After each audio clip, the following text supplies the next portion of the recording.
Bonsoir et bienvenue, c'est la Cour des Gones, version 5. Si vous avez passé une très mauvaise nuit, si vous avez passé une journée de merde, eh bien vous méritez d'être ici avec nous pour la Cour des Gones. Vous êtes un vrai supporter de l'Olympique Lyonnais. On va évidemment revenir sur la douloureuse disqualification de la Coupe de la Ligue hier soir à Gerland. Lyon a perdu face à Monaco. On en parlera avec nos invités et consultants. On va démarrer tout de suite par la présentation. Vous en avez maintenant l'habitude. C'est la Cour des Gones. Bienvenue tout le monde. Ce soir encore, il sera là, mesdames, messieurs. Razik Brick. Bonsoir Razik. Bonsoir Marc, bonsoir à tous. Et bienvenue sur le plateau. Également Nicolas Pudebois. Toutes les femmes l'adorent. Bonsoir Nicolas. Salut Bart, salut à tous. Vous pouvez saluer les femmes, s'il vous plaît? Mademoiselle. Oh, quel ringard. C'est pas possible. Surtout qu'elles sont nombreuses. C'est toi qui m'as appris. Ah pardon, c'est vrai, tu as raison, mais tu as pris le mauvais exemple. Elles sont nombreuses. Hein. Ah bah tant mieux Sur pour lui. olympiquelyonnais.com, je peux vous assurer que de nombreuses femmes, jeunes et moins jeunes. Très bien, bah tant mieux, c'est une bonne nouvelle pour notre camarade Nico Pudebois. Et il a eu la gentillesse de venir nous voir ce soir, Jordan Ferry l'invité, pendant une demi-heure de la Cour des Gones, version 5. Bonsoir Jordan et bienvenue. Tout de suite une question bateau. Est-ce que toi aussi tu as très mal dormi? On va pas remuer le couteau dans la plaie, mais c'était pas simple hier soir. J'ai très mal dormi après un match comme ça où on a fait 120 bonnes minutes et après les pénaltys c'est la loterie, on est tombé... Mais putain, qu'est-ce que t'as branlé? Je suis tombé sur... Enfin voilà, le gardien sort un bel arrêt, donc voilà. Ça, après, il n'a pas raté son penalty, c'est le gardien Vrai, qui il a l'a bien arrêté. sorti, parce qu'il est bien frappé le péno. Il est bien frappé le péno. On va tout de suite vous proposer, et je sais que c'est déjà une star, puisque vous êtes très nombreux à en parler sur les réseaux sociaux, on ne va pas tous les citer, mais on est comme chaque fois, et on vous le dit, et c'est vrai, très attentif à vos remarques. On va demander à Lulu de Villeurbanne de bien vouloir nous rejoindre, puisqu'il va faire le portrait de notre invité, Jordan Ferry. Bonsoir Lulu. C'est messieurs dames. C'est bizarre, mais vous ne travaillez pas avec une tablette? Non, jamais. Mon vivant, jamais. D'accord, très bien. Bonsoir Monsieur Lulu. Bart, Bonsoir. enchanté. Vous connaissez le... Monsieur Ferry, Bonsoir. hein, formidable. Monsieur Razik, bonsoir. Enchanté. Monsieur Pudebois, voilà. Eh ben, on vous remercie. Hein. Ben voilà, Alors, j'y vais. le portrait de notre camarade Jordan Ferry via Lulu de Villeurbanne, c'est tout de suite, c'est la Cour des Gones que vous regardez, vous avez bien fait. Voilà. Alors, Jordan Ferry, bonté, c'est qui, c'est quoi? C'est un gun qui est né le 12 mars 1992. Vous savez, l'année où c'est que l'Olympique de Marseille, ils allaient gagner le dernier titre de champion, bon, avant celui de Jardiland. Vous savez, les sous dans le jardin, tout ça, bon Dieu. C'est pour ça que quand je dis c'est un gun, bah, quand même, quoi, c'est plus un minot, vous voyez. Enfin, un minot, il est pas né à Marseille non plus. Bon, il est né entre les deux, entre Lyon et Marseille, oui. Où ça? Il est né à Cavaillon. Ah. Le pays du melon, dans le Vaucluse, hein, bien sûr. Bon, c'est vrai que c'est plus près de Marseille, Bichette, c'est pour ça qu'il aime bien, mais bon. Mais finalement, le seul olympique dont il porte les couleurs, c'est le nôtre. C'est le LOL, bon Dieu. Bon, alors quand on essaie de faire un portrait, on y cherche un peu l'historique du gonce, où il est né, qu'est-ce que c'est, pourquoi. Ben, à Cavaillon, tu montes, tu descends, il n'y a personne de célèbre avant lui. Voilà. Ou alors, il y a un gonce qui s'appelle François-Henri Joseph Blaze, dit Castille Blaze, né à Cavaillon le 1er décembre 1784 et mort à Paris le 11 décembre 1857. C'est un musicographe, critique musical, compositeur, éditeur français. Il est passionnant ce mec. Ça fait rêver, hein. Des machins, bon, mais enfin voilà. Non, en fait, le gun, là, parce que bon, c'est un gun, hein, faut le voir sur le terrain, bon. Il a 75 poumons, mon Dieu. Il court partout, tout le temps. Lui, il croit que jouer au foot, c'est le pressing, vous voyez, hein. Lui, il passe, il repasse, et bien sûr, le pressing, il passe, il repasse. C'est un jeune qui presse tout le temps, toujours sur les deuxièmes ballons, à la 95e minute, même si on perd 4-0, il presse. Allez, dans les douches, il est là, premier, il presse. Dans la voiture, à la maison, il presse. Faut le voir, premier sur la télécommande, bon Dieu, attention. Le mieux, c'est au supermarché. Ah oui? Bon, t'es toujours à la limite, premier arrivé, premier servi, premier parti. Il presse. Voilà. Puis attention, hein, il marque pas souvent, mais alors quand il marque, il te met une avoine dans la lucarne contre rien. Il te met de ses buts, le gars, des buts d'anthologie, des buts à montrer dans toutes les écoles de football, mon Dieu. Ah, c'est un bon gamin. Parce qu'hier, il a tiré un péno, bon, qu'il aurait pas dû tirer en même temps. Bon, il l'a tiré, il l'a bien tiré, mais bon, il est tombé sur l'autre grande gigue de Hollande, là, Bon, pas le président, parce que l'autre, là, le gardien, a marqué pour le président qu'on a, il ressemble à un gardien de stade, mais bon, c'est personnel. Voilà. Donc, avec un chasuble, tout ça. tout. D'accord. C'est formidable. Voilà. Donc, l'Hollandais, là, le gardien, là, il s'est détendu, il a mis son 1m97 par terre, et alors, ben, qu'est-ce que vous voulez, il a sorti le péno du gun. Et malgré ça, il est là aujourd'hui, parmi nous.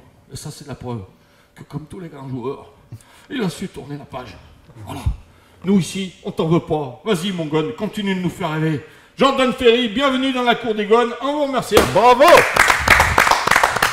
Lulu Villardan que l'on retrouve dans une petite demi-heure pour la synthèse de cette émission. Merci d'être là, la Cour des Gones version 5 avec Jordan Ferry. On va attaquer tout de suite dans le vif du sujet avec un premier fait de match hier soir aux alentours de la 28e, 29e minute. Changement, Malbranck sort pour des raisons physiques visiblement. Est-ce que ça change les plans de manière très très concrète pour toi Nicolas ou pas du tout? Ça change parce que c'est un dispositif que le coach avait mis en place et forcément changer un joueur au bout de 30 minutes, c'est pas, voilà, c'est jamais évident. Maintenant, on sait très bien que quand Steed joue en numéro 10, c'est pas notre meilleure, c'est pas notre meilleure animation. Je pense qu'il avait remis ça, Razik m'avait justement indiqué ça avant le match, c'est qu'on avait battu Monaco comme ça en championnat. Donc du coup, à mon avis, c'est la force de l'habitude. Mais enfin voilà, non, je pense qu'après, Rachid Ghezal a fait une bonne rentrée. C'était un bloc difficile à contourner Monaco, ça défendait très bas, très très bas d'ailleurs, vraiment très très bas, presque dans leurs 6 mètres, c'est effrayant même d'ailleurs. Mais voilà, non, je pense pas que ça, voilà, ça aurait pu être mieux, mais je pense pas que ça a déstabilisé l'équipe. Razik. Oui, surtout qu'il n'était pas en forme et qu'il c'était pas son poste. Enfin, voilà, c'est pas son meilleur poste. C'est pas son meilleur poste, on le sait tous ici, on l'a dit à maintes reprises. Il est meilleur en 8, Steed. Et effectivement, il était diminué. Et je trouve que c'est un bon coaching, on va dire, de sortir un joueur qui est diminué, qui est blessé, on ne prend pas de risque. Au-delà d'un bon coaching, c'est aussi une preuve d'humilité et une preuve de respect pour ses coéquipiers de la part de Steed d'avoir fait ça. Il y en a beaucoup qui auraient voulu aller jusqu'à la mi-temps, voire même plus loin dans le match. Alors justement, Jordan, toi tu étais sur le terrain, tu es quand même le mieux placé pour en parler. Concrètement, tu as senti toi aussi assez vite que Steed était amoindri? Bah, honnêtement, non, pas au début du match, parce que voilà, il a pas loupé son entame de match. Après, c'est vrai qu'il a fait signe au banc, qu'il avait des douleurs à son genou qui le gênent depuis quelques semaines, mais bon, il arrive à s'entraîner quand même avec. Et là, le jour du match, bah, malheureusement, il a une douleur qui l'a empêché de continuer. Donc, sur le terrain, ça a changé la donne un petit peu ou... Bah, disons que moi, j'alternais un peu avec lui, où je passais en 10 et lui redescendais. Enfin, on alternait un petit peu. Et avec la rentrée de Rachid, bah, j'ai retrouvé mon poste habituel. Et donc, c'est là où tu préfères évoluer? Oui, bah, bien sûr, c'est le poste où voilà, c'est le mien, où je me sens le mieux, où je pense que je suis le plus efficace. Donc voilà, c'est vrai qu'avec l'entrée de Rachid, qui est lui un pur milieu offensif, que ce soit côté ou dans l'axe, donc c'est vrai que ça a remis les choses un peu à leur place. Alors, on a parlé tout à l'heure via Nico de la tactique extrêmement défensive de Monaco. Moi, je leur en veux pas, parce que résultat des courses, aujourd'hui, on est en train de discuter là, tous les quatre. Eux, ils sont qualifiés, pas nous. Ouais, et puis ils sont qualifiés en Coupe d'Europe comme ça, ils sont qualifiés. Donc voilà, si ça marche, pourquoi ils arrêteraient Tout à fait. À partir du moment où c'est pas super spectaculaire, je suis d'accord. En fait, oui. Et alors, est-ce que ça, d'une part, c'était encore plus, j'allais dire, est-ce que vous vous attendiez à quelque chose de très défensif ou là vraiment vous avez été, c'était pire que pire? Ben, disons qu'on les a vus un peu en vidéo. C'est vrai qu'en Coupe d'Europe, ils ont joué comme ça, ils finissent premiers de leur groupe comme ça. Mais c'est vrai que... Avec la meilleure défense. C'est pour ça que c'est effrayant. Avec la meilleure défense, tout groupe confondu. Hein. Mais c'est vrai que c'est autre chose de le voir en vidéo et de le voir après en vrai. Parce qu'en vrai, voilà, Monaco est quand même une équipe ambitieuse qui veut jouer les premiers rôles en championnat et dans les coupes. Et c'est vrai de les voir aussi bas, de les voir refuser le jeu, pratiquement, vouloir jouer que des contres, des attaques rapides. C'est vrai que c'était un peu bizarre sur le terrain parce qu'on n'avait vraiment pas d'espace, ils étaient vraiment regroupés dans leur surface. Et vous avez été un peu surpris, c'est ce que tu as un peu surpris, même si on les a vus en vidéo, mais de le voir après sur le terrain, de voir cette équipe qui est censée être ambitieuse. C'est l'AS Monaco, il a raison Jordan. Malgré tout, ça reste l'AS Monaco et on a le sentiment que l'AS Monaco, avec ces joueurs-là, avec cet entraîneur-là, peut produire du jeu. Avec les armes qu'ils ont aujourd'hui. Non, mais c'est pas une critique. C'est-à-dire que tu te dis, effectivement, et même en tant que spectateur, quand tu dis tu vas voir Lyon-Monaco, tu t'attends à avoir du jeu, tu t'attends à voir cet équipement des gaz, produire du jeu. Mais après, effectivement, ils ont raison. Stratégiquement, on le voit bien, comme tu dis, c'est à la fin, c'est le résultat qui compte. Non, mais ils ont des arguments en plus. Carrasco, Campos, c'est des bons joueurs de ballon. On pourrait faire bien mieux, je pense. Après, c'est la tactique mise en place par le coach, ça fonctionne. Comme on dit, avec le résultat qui compte, surtout dans un match à élimination directe comme hier. Après, on s'est procuré des occasions et voilà, si on les avait mis au fond, ça aurait été différent. Mais voilà, c'est vrai que c'est chiant de voir une équipe avec un tel budget, avec de tels joueurs jouer de cette manière-là en fait. Et puis pour le football, pour le spectacle, jeu, pour le spectacle, on s'est ennuyé. Exactement. La vérité, on s'est ennuyé, on a regardé. Alors on s'est ennuyé, ça fait partie des choses qu'on va évoquer durant cette émission. Est-ce que Monaco a mérité sa qualif hier soir à Gerland? Voilà, ma question est très simple. Ils ont gagné, Bart. Oui, mais on peut gagner par un coup de dé, une erreur d'arbitrage, un ballon détourné, etc. Si tu regardes vraiment le jeu pour le jeu, c'est embêtant pour moi de les voir gagner parce que le football n'en sort pas grandi. On a 65% de possession de balle. Alors c'est vrai que la possession ne fait pas marquer des buts, ne fait pas gagner des matchs. On n'est pas tous le Barça. Mais à un moment donné, nous on crée du jeu, on essaye de faire des combinaisons, on essaye de on joue vers l'avant, on produit quelque chose. Eux non. Eux, ils attendent, ils s'arc-boutent et ils jouent en contre. Voilà, c'est pas ça le football pour moi en fait. On parlait de Carrasco, c'était l'un des. Il a fait tourner le match, le mec. Oui, c'est vrai. Très bon joueur. Très bon joueur. Très bon joueur, franchement. Disons Jordan. que c'est un très bon joueur, il est en grande confiance et c'est vrai que le faire entrer en fin de match avec les espaces qui se créent aussi, il a pu faire parler encore plus sa vitesse et sa technique. Donc je pense que c'est ça aussi qui nous a fait beaucoup de mal, son entrée au vu du temps qui s'était déjà écoulé dans le match. Et c'est pas un joueur qu'on a envie, qui est une petite tête à claque sur un terrain? Toi qui étais à son contact, disons qu'après, il est un peu arrogant, il est un peu, tu vois ce que je veux dire? Disons t'avais pas envie un peu après c'est le style de joueur que voilà, il faut stopper tout de suite parce qu'après s'il prend de la vitesse, il est capable d'éliminer facilement. Mais après, je connais un peu le mec et le mec est humble et voilà, et c'est un bon garçon. Après, c'est bien de le savoir parce que l'image qu'il transmet, qui renvoie, après c'est souvent ça. Faut pas penser que les joueurs sont tous des têtes de cons et voilà. C'est comme Alex Lacazette qui dans la vie est quelqu'un de plutôt discret. Sur un terrain, il gueule tout le temps, il s'énerve facilement, etc. Donc il y a souvent deux personnalités. Il y a deux personnalités entre le joueur qui est sur le terrain et l'homme qui est en dehors aussi. Donc pour revenir à ma question de base, si tu veux bien, Jordan. Très honnêtement, est-ce que tu penses que Monaco a mérité sa qualif? Oui ou non? Pour moi, elle n'a pas mérité sa qualif, mais après c'est un match de coupe. Le plus important c'est de passer. Voilà, on a eu la possession de balle, on a eu les occasions. On aurait pu tuer le match avant. Malheureusement, ils ont été assez solides défensivement pour nous emmener jusqu'au tir au but. Je pense que pour moi, c'est ce qu'ils pouvaient espérer de mieux. Parce qu'on a le sentiment qu'ils attendaient le 0-0. Plus longtemps le 0-0 durait, mieux ça faisait le jeu de Monaco. Oui, c'est souvent ça. C'est le lot de toutes les équipes qui défendent et qui jouent le contre en fait. Plus le temps passe et plus ils ont l'opportunité après de se faire piéger, parce que l'équipe qui domine et qui essaie de faire du jeu, elle s'épuise, elle crée des choses, donc au bout d'un moment il y a un manque de lucidité et puis il y a la fatigue qui rentre en jeu. Donc quand tu uses moins de force à défendre qu'à vouloir produire quelque chose. Alors, on va parler aussi du turnover, parce que forcément, aujourd'hui, la presse, elle est sur Internet, etc. Bako en a pris pour son grade, on va dire. Il a été vraiment attaqué. Je ne te poserai pas la question parce que c'est trop compliqué pour un joueur de dire telle ou telle chose. Je t'en prie, Razik. Que ce soit Bako ou que ce soit Jordan, ils se sont exprimés à la fin de la rencontre, et ça, je trouve ça bien. Ouais, mais Jordan a moins dérouillé que Bako. Certes, mais je trouve ça bien lorsqu'on a raté comme ça, d'assumer, d'expliquer. Il est venu tout de suite. On peut le dire qu'on n'est pas d'accord avec les propos de Bako, il a essayé d'expliquer, mais au moins, il a assumé, il est venu dire, voilà, j'ai raté, j'avais vraiment envie de jouer, parce que c'est vrai, il faut faire aussi la genèse. Bako, il souffrait d'être remplaçant, il estimait qu'il méritait plus de temps de jeu. Il en avait parlé avec Jean-Michel Aulas, parce que Jean-Michel Aulas est venu au centre d'entraînement, ils ont discuté tous les deux. Et Jean-Michel Aulas lui a demandé de rester, il lui a dit « Écoute Bako, ton heure va venir, viendra, etc. Il faut jouer le jeu, il y a un beau collectif, il y a une bonne ambiance, etc. en ce moment. Il faut que ça perdure, il ne faut personne créer la zizanie avec les trucs. » C'est pas parce qu'il a besoin de temps de jeu qu'il doit aller tirer le pénalty. C'est parce que ça n'a rien à voir. Ce que je veux dire par là, c'est que dans la dynamique, Bako joue, obtient ce temps de jeu, se plante quelque part. Après, on peut en revenir, on peut justement expliquer pourquoi, etc. Et derrière, assume et vient expliquer. Et je trouve ça bien. Voilà, c'est juste ce que je voulais dire. C'est professionnel ce qu'ils ont fait, et c'est des comportements d'hommes. De venir assumer devant les médias, c'est ce qui est le plus important. Ce que je voulais dire. Parce que ce que tu voulais dire, ce que je voulais dire, c'est que par rapport à Bakary Koné, pour moi, il fait un bon match. Et il y a 1 minute dans le match où il n'est pas bon, sur le but et quand il tire pénalty. Ça fait beaucoup. C'est beaucoup et peu à la fois, mais en tout cas, c'est ce qui entache sa performance, parce que dans le jeu, très franchement, par rapport à ses dernières sorties. Il n'y avait pas grand-chose à lui reprocher. Voilà, il n'y avait pas grand-chose à lui reprocher. Le problème, c'est qu'après, c'est comme un gardien de but qui fait une toile ou voilà, bah, t'es fautif sur le but et après tu marques pas le penalty. Sur le penalty, on y reviendra certainement, mais je pense qu'il l'a tiré par défaut parce que d'autres se sont échappés. Et 2 défenseurs centraux qui tirent des penalties dans une équipe, enfin pour moi c'est inconcevable quoi. On ne demandait pas à Flo, comme je disais tout à l'heure, on ne demande pas à Flo Laville d'aller tirer un penalty parce qu'on connaît ses qualités et ses défauts. On connaît les qualités et les défauts de Bakary Koné, c'est pas lui d'aller tirer un penalty. Donc il est pas forcément fautif à 100%. C'est lui qui le tire, c'est pas moi qui l'ai mis à côté. Mais par contre, ceux qui l'ont envoyé sont aussi responsables. Alors, justement, Jordan, comment ça s'est passé?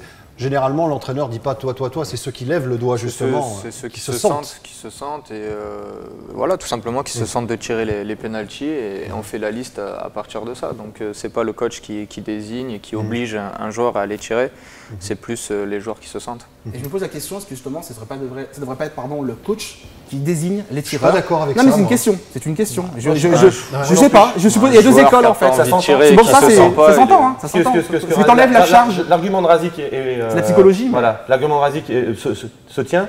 Après, c'est vrai que on se sent ou on se sent pas de tirer un penalty. N'empêche que un numéro 10 ou un avant-centre ou un milieu offensif est plus apte à tirer. Enfin voilà, c'est les joueurs techniques qui tirent les penalties. C'est pas les entre guillemets bourrins de défenseurs qui doivent les tirer. Enfin, on n'est pas tous bourrins, mais un peu dur quand même. Non mais après moi si j'ai fait gardien de but, c'est parce que je savais pas servir de mes pieds, donc on n'allait pas me faire tirer des penalties. Tu vois ce que je veux dire, Bart? Après, on est tous à un poste différent par rapport à nos qualités. Est-ce que tu penses, Jordan, sans même parler du match d'hier soir, en règle générale, qu'un milieu de terrain ou qu'un attaquant est plus entre guillemets apte pour frapper un penalty, ou est-ce que tu penses que c'est un faux débat? C'est une question compliquée parce qu'il y a des défenseurs qui sont aussi techniques que des milieux de terrain. Edmilson, je veux dire. Il y a des défenseurs qui. Voilà, mais après, c'est pas Edmilson, Bart. Remets l'église au milieu du village, comme tu aimes bien dire. Madame Marcader est sortie à nouveau. Non, mais voilà, tu penses qu'il n'y a pas de règle, toi? Non, je pense qu'il n'y a pas de règle. Je pense que le joueur, du moment qu'il le sent et qui veut aller le tirer, déjà, il part avec un avantage. Donc, je pense que c'est vraiment dans la tête du joueur que tout se passe. Henri Bédimo l'a dit à la fin de la rencontre, il a été franc aussi lui, il a dit « moi je le sentais pas, c'est pour ça que j'ai pas tiré ». Voilà, je le sentais pas, d'autres joueurs le sentaient pas. Et et ben alors là c'est très intéressant. C'est très intéressant parce que qu'est-ce qui s'est passé avec Yoann Gourcuff, je ne sais pas en fait. Parce que justement, est-ce qu'il a véritablement refusé parce que lui, d'un point de vue psychologique, il ne se sentait pas, il avait peur de le rater, ou alors il était blessé, il avait des douleurs, c'est ça que je ne sais pas. J'ai pas trop. Je voulais venir justement à ce que tu vas dire, Bart. Par rapport à la déclaration d'Hubert Fournier. C'est très ambigu et pour moi. Parce qu'il tape en touche, il dit il faut lui demander. Ouais, mais on lui pose la question pourquoi Gourcuff n'a pas tiré, il lui dit allez lui demander. Ouais, mais il y a quelque chose derrière ça, justement. Il y a un début d'ambiguïté quand même. Parce qu'un entraîneur qui veut protéger son joueur ne dit pas ça. Un entraîneur qui veut mettre son joueur devant ses responsabilités aurait pas fait mieux. Après, Jordan, là aussi c'est délicat pour toi, mais un joueur, et on l'a dit, qui dit à l'entraîneur non, je ne veux pas tirer, comment l'entraîneur peut lui dire bah si, vas-y? C'est impossible. Voilà, tu peux pas obliger un joueur à aller tirer, c'est vrai que c'est délicat. Et ce qui serait intéressant, c'est d'avoir l'explication de Yoann Gourcuff. Moi, depuis hier soir, et je comprends les gens, je comprends l'environnement. Il a dormi devant la porte de l'appartement de Yoann pour avoir des informations. Même pas, mais je comprends l'environnement, c'est-à-dire je comprends les supporters, je comprends les observateurs qui te disent mais que s'est-il passé? Il a esquivé, comme on dit, vulgairement. A-t-il fait semblant? A-t-il fait semblant d'être machin? Non mais justement, c'est pas ça. Mais qui s'explique? Mais qui s'explique? C'est ce que je veux, c'est ce que je demande. Je le dis souvent aux joueurs, expliquez-vous, les gars. Tu t'expliques, il vient, il explique, et on n'en parle plus. Là, ce mystère-là, finalement, c'est pour ça que ça prend souvent des proportions, parce que comme le joueur est silencieux, il a raison, il a le droit de ne pas parler, mais je pense que ça le dessert. On va maintenant parler de cette défaite de manière un peu plus large. Est-ce que selon vous, c'est anecdotique? Voilà, on a perdu face à Monaco et on aurait pu aller en quart des finales de la Coupe de la Ligue. Ou est-ce que c'est un petit peu plus embêtant? Non, c'est un match de coupe, Bart. Après, voilà, on sait comment ça se passe, les matchs de coupe. Il n'y a qu'un vainqueur. Donc, pour le coup, là, c'est Monaco. On a créé du jeu, on l'a dit, ils ont défendu très bas, ils ont joué avec leurs armes, avec leurs qualités. Comme dit Jordan, on a eu l'opportunité de marquer des buts. Anthony Lopez fait un très très bel arrêt sur le penalty qui nous maintient dans le match. Et là, je me suis dit, il va chercher la qualification, sa qualification, il va la chercher. Et malheureusement, bah, ça suffit pas. Il arrête le premier tir au but. Je me dis, bah voilà, ça y est, il nous lance quoi. Et non, mais après, c'est les aléas. Donc, je pense que voilà, ça peut être un coup au moral parce que tu as laissé de. Bon, il y a les vacances qui arrivent. Donc, ça, après, ça peut être aussi un avantage pour nous. Enfin, il y a le match de dimanche, on va en parler. Il y a le match de dimanche. Il faut pas terminer l'année. On en reparlera après donc, du match de dimanche. Mais voilà, je pense que ça ne laissera pas forcément de traces. Parce que justement, il y a les vacances qui arrivent et on va pouvoir rebondir. Jordan, ton sentiment justement sur cette défaite, est-ce que c'est anecdotique ou est-ce que c'est embêtant? C'est quand même un peu embêtant parce qu'on a eu la chance de faire 2 finales. On sait que ça nous a procuré beaucoup d'émotions et de joie. Même si on n'a pas pu les gagner, ça nous offre quand même une finale au Stade de France et ça nous tenait à cœur. Après voilà, mais encore une fois, quand on est sorti au penalty, on se dit voilà, que c'est la loterie et c'est vraiment un peu de la chance parce que voilà, les pénaltys, tout peut arriver dans une séance de pénalty. On fait un partout, on revient au score encore. Donc c'est vrai que c'est embêtant du fait que la Coupe de la Ligue est le meilleur moyen de s'offrir une finale au Stade de France. Donc le plus embêtant, c'est à ce niveau-là. Oui, mais tu peux pas y aller chaque année en finale. Enfin, moi j'ai eu la chance d'être champion régulièrement parce qu'on avait une équipe qui sortait qui sort du commun. Mais je comprends ce que tu veux dire. Moi, je trouve que c'est plus embêtant, pour Hubert Fournier, faire tourner son effectif. Parce qu'il ne lui restera plus que la Coupe de France. S'il veut impliquer les remplaçants, ceux qui ont un peu moins de temps de jeu, ça lui laisse une opportunité en moins. Voilà, c'est. Allez, c'est embêtant. Avant de retrouver Lulu de Villeurbanne dans 5 minutes, on va parler évidemment du match de dimanche. Parce qu'on pourrait terminer l'année, en tout cas au niveau du championnat, de très belle manière. Et puis, en cas de mauvais résultats, Bordeaux pourrait recoller un petit peu au wagon de tête et ça pourrait changer la donne. J'exagère un peu, mais on pourrait être un peu moins assis confortablement sur ce podium. Bah, c'est sûr que ça va être un match super important. On veut garder cette 3e place, distancer aussi les équipes qui sont derrière nous. Mais il faut battre Bordeaux, même un match nul selon toi, c'est je pense que nous, on va y aller pour gagner. De toute façon, tous les matchs, nous, on les joue pour les gagner. On n'a jamais joué un match nul ou quoi que ce soit. Après, Bordeaux, ils ont été sortis au pénalty aussi, donc ils ont eu les prolongations dans les jambes aussi. Donc on ne pourra pas se cacher derrière la fraîcheur physique. Ça sera à nous vraiment de sortir un gros match. Comme il a dit, il y a les vacances derrière, on dit qu'on pourra se reposer. Donc voilà, on a vraiment tout à donner sur ce match-là pour consolider cette 3e place et distancer les équipes qu'il y a derrière. Et confirmer à l'extérieur. Confirmer à l'extérieur, c'est très important parce qu'on le dit, on le répète, pas très bonnes, les stats pas bonnes et que si l'OL souhaite terminer cette saison sans le podium, il va falloir faire des bons matchs, des bonnes prestations à l'extérieur. Nicolas, le match de dimanche, pour toi, est-ce que c'est un match très très important?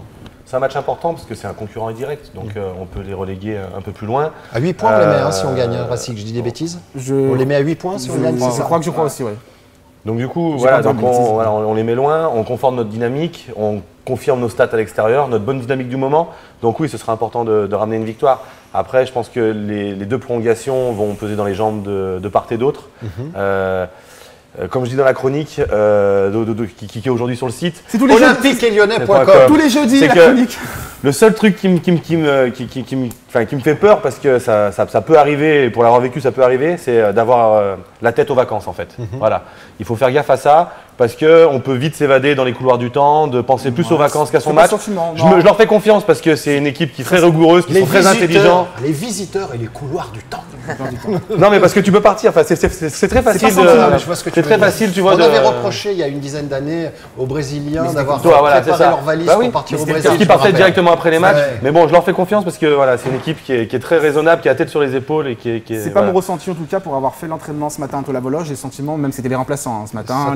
Même inconsciemment, Razik. Après, peut-être inconsciemment, mais je sens plutôt les joueurs concentrés parce que justement par rapport aussi à la physionomie de la rencontre d'hier. Ça peut se passer après. Voilà, si c'est important. C'est-à-dire ce qui s'est passé hier, se dire effectivement finalement on n'a pas été dégueulasse, excusez-moi l'expression, qu'on sort au tir au but. Donc derrière, on veut rester sur cette dynamique. Et ce qui est important aussi, c'est qu'Alexandre Lacazette a encore marqué.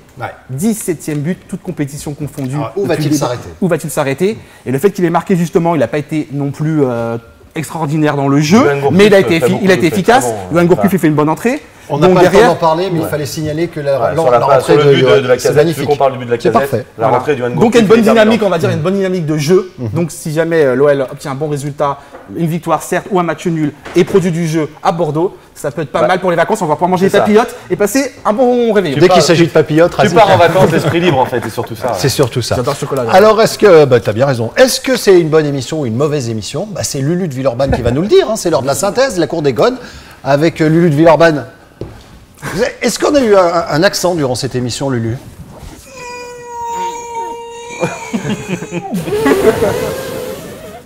J'ai envie de dire non. Non, il y a un moment où... Mais après, bon, ça laisse. Ça s'écoute. Vous, en revanche, pas d'accent. Ah non, moi, toujours dans les rails. Hein, attention, pas non plus. Ça vous a plu, cette émission? Moi, j'ai bien aimé. Parce que, bon, j'ai aimé... Pourquoi? Il est bien, lui, encore. Même, il pressait. De Dieu, vous allez voir. Donc, Rachid Ghezal, une bonne rentrée. Bon, c'est pas son meilleur poste, il paraît. Voilà, tout ça. Steve Amoindri, le genou. Donc, bon, qu'est-ce qu'il a dit? Il s'entraîne avec nous, il a dit Jordan, hein, bien sûr. Donc, il s'entraîne avec eux, donc ça c'est bien. Résultat tactique, défensif, mais arrêtez.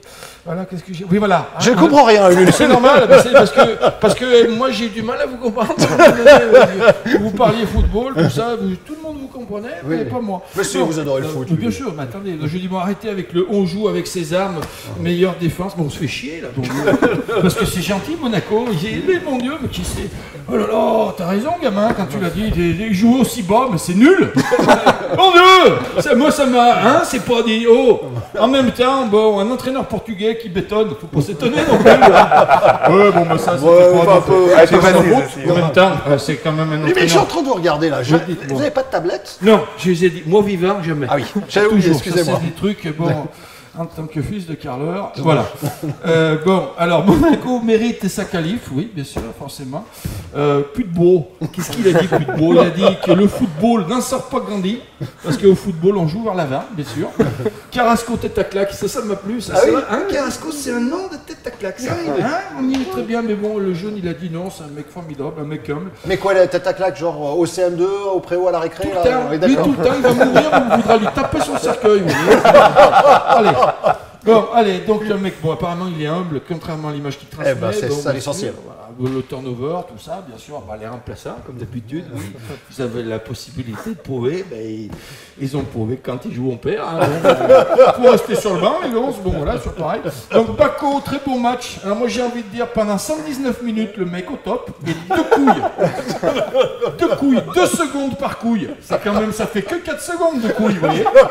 Et le problème, c'est que tout le monde lui tape dessus, Bossaigne, hein, comme ils disent à Saint-Etienne. Donc, Bako connaît. Bon, allez, on sent quand même, ça c'était une phrase de monsieur Putbo, hein, qui a quand même été gardien, et on sent le mec qui a l'habitude, mais qui fait un match formidable, 2 buts, pendant 2 secondes les buts, pareil. C'est pareil. 2 buts, voilà, on sent le mec qui le vécu, hein, bien sûr. Donc attaquant, défenseur, ça vous dites tout ça, il ne faut pas quitter les pénaltys, mais c'est quand même ce que je sache des joueurs de foot, non? Oui. À un moment, l'entraînement, ça ne sert pas qu'à courir, hein. Bon, ça ne dit pas que je joue pour vous. Il a besoin, il faut qu'il se déplace. Mais bon, mais les gars, on peut peut-être s'entraîner un petit peu à des moments. Nous, je me rappelle, quand on était gamin, on aimait bien tirer les pénaux, c'était rigolo. Bon, ouais. Alors Gourcuff, bien sûr, forcément, ben, il était gourcuffé du genou, hein, comme d'habitude. Il avait une poche de glace sur le genou, vous avez vu? Il a dit, non, je ne tire pas, pourquoi j'ai des glaces?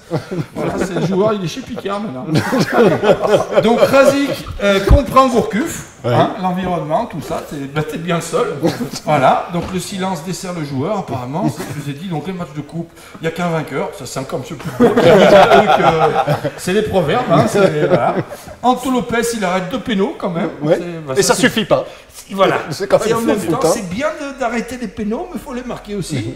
Alors, Jordan trouve que c'est embêtant parce que lui, il trouve qu'on est sorti à la loterie. Hein, et lui, il veut aller au Stade de France. Lui, son truc, c'est le Stade. Mais c'est bien, en même temps. Bon, tu peux aller voir des matchs aussi. Stade de France.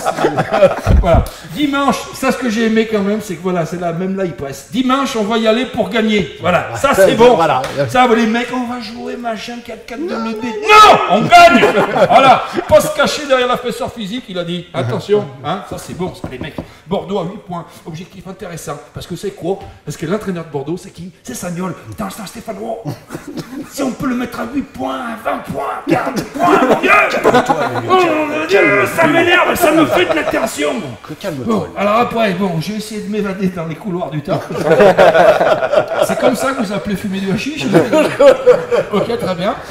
Et puis donc il y avait un truc que j'étais en train d'essayer de noter, c'est ça, voilà, je me rappelle. Où va-t-il s'arrêter, la casette? À la fin de la saison. Voilà. Bravo! Quand j'ai des trucs nazes à dire, je les finis comme ça. Allez, bien. on vous remercie, c'est messieurs, dames. Merci mon Lulu! Voilà, c'était la 5e de la Cour des Gones. Vous êtes de plus en plus nombreux et on ne parle pas dans le vent, on n'est pas des mythos. Il suffit simplement d'aller voir les statistiques du site olympiqueetlyonnais.com et le nombre de vues et le nombre de vues sur YouTube, etc. Ça marche très bien, on est très contents et surtout très fiers parce que si ça marche bien, c'est grâce à vous et c'est que ça vous plaît. Et nous, on est contents, ça nous satisfait. Voilà. Merci beaucoup, Jordan, d'être venu. Et encore une fois, je l'ai dit, venir lorsqu'on a passé une sale soirée et assurer, c'est aussi ça le professionnalisme. Et je te remercie. Merci à vous. Pas de problème. Razik, toi t'es raqué pour ça, c'est pas pareil, toi tu viens. Je suis obligé, j'ai pas le Et choix. voilà. Et puis notre camarade Nico, je vous donne rendez-vous, messieurs, dès lundi prochain pour la dernière de la saison, de l'année 2014 de la Cour des Gones avec, ce sera le numéro 6. Vous serez là ? Avec plaisir. Eh ben tant mieux. On se retrouve donc lundi soir. Merci à toutes les équipes qui nous ont aidés à préparer cette émission.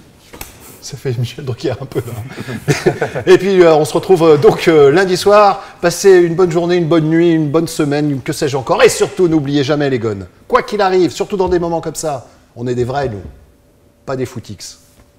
L'Olympique Lyonnais, c'est une formidable raison d'être heureux.